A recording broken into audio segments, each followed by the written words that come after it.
আজকাল সংবাদপত্রের পাতায় দৃষ্টি দিলেই বেনজির, মতিউর, আসাদুজ্জামান আরও কত নাম আমরা দেখতে পাচ্ছি। এই সমস্ত দুর্নীতির মহানায়করা সরকারের ঘনিষ্ঠজন হিসাবে বড় বড় সরকারি পদে অধিষ্ঠিত থাকলো কিভাবে? এটি প্রধানমন্ত্রীর কাছে আমাদের প্রশ্ন এবং জনগণেরই প্রশ্ন। এতদিন ধরে এরা গুরুত্বপূর্ণ পদে ছিলেন, ঢাকা কমিশনার ছিলেন, র্যাবের ডিজি ছিলেন এবং পুলিশের সর্বোচ্চ পদ আইজি পর্যন্ত ছিলেন। এতদিন আপনার স্বাধীন দুর্নীতি দমন কমিশন কি ঘাস কেটেছে, না ঘুমিয়ে থেকেছে, নাকি চেয়ে চেয়ে সব দেখেছে? আপনার নির্দেশের অপেক্ষায় ছিল তারা। এবং এই দেখতে গিয়ে কত যে প্রাণ ঝরে গেছে।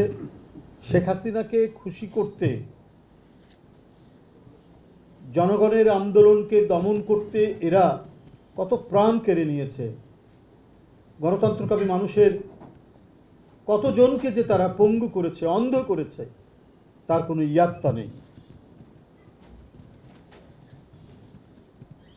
তাহলে কি কোনো ভাগ বাটোয়ারার কারণে সমস্যা হওয়ায় এই সমস্ত নিষ্ঠুর পুলিশ কর্মকর্তাদের সব গোপন বিষয় ফাঁস করে দেওয়া হচ্ছে? তথাকথিত স্বাধীন দুর্নীতি দমন কমিশন শেখ হাসিনার মুখাপেক্ষী, এটা আমরা সবাই জানি। তার কথা ছাড়া দুর্নীতি দমন কমিশন কিছুই করে না।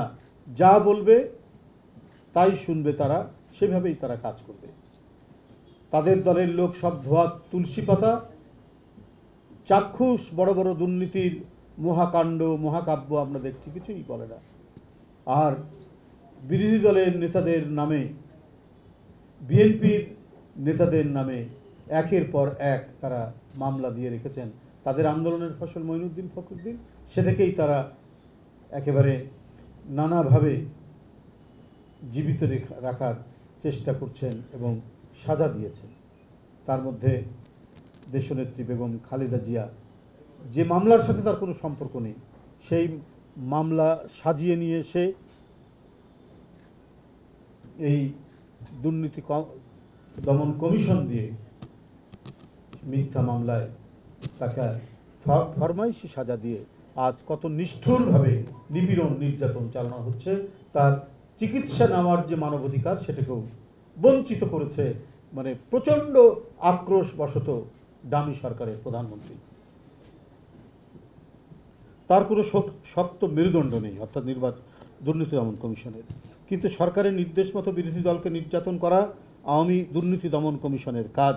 তা না হলে বিগত 15-16 বছরে আওয়ামী লুটপাটের সরকার যে অনিয়ম, অপচয় এবং মহা দুর্নীতিকে দুর্নীতি দমন কমিশন কার্পেটের তলায় ঢেকে রেখেছে, সেই কমিশনের দ্বারা প্রধানমন্ত্রীর ঘনিষ্ঠ পুলিশ এবং সরকারি ঊর্ধ্বতন কর্মকর্তাদের দুর্নীতির সঠিক তদন্ত হবে বলে জনগণ বিশ্বাস করেন না। এবং সরকারের যারা আরও মন্ত্রী, এমপি রয়েছে, তাদের যেটা হবে, এরা কোনো কাজ করবে সেটা করবে। শেখ হাসিনা যা বলবেন সেইভাবে তারা কাজ করবে। শেখ হাসিনার স্বার্থে, তার অবৈধ ক্ষমতা টিকিয়ে রাখার স্বার্থে জনগণকে যত ধরনের বিপজ্জনক পরিস্থিতির মধ্যে ফেলা, সেইটা দুর্নীতি দমন কমিশন করবে।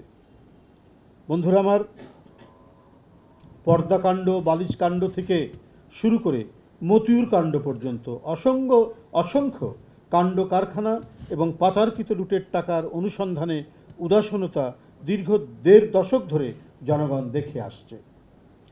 অথচ দুর্নীতি দমন কমিশন রিপ ভ্যান উইঙ্কেলের মতো ঘুমিয়ে থেকেছে। জনগণের টাকার একচেটিয়া লুণ্ঠন ও আত্মসাৎকারীদের দামি আওয়ামী সরকার মাফ করে দিয়েছে।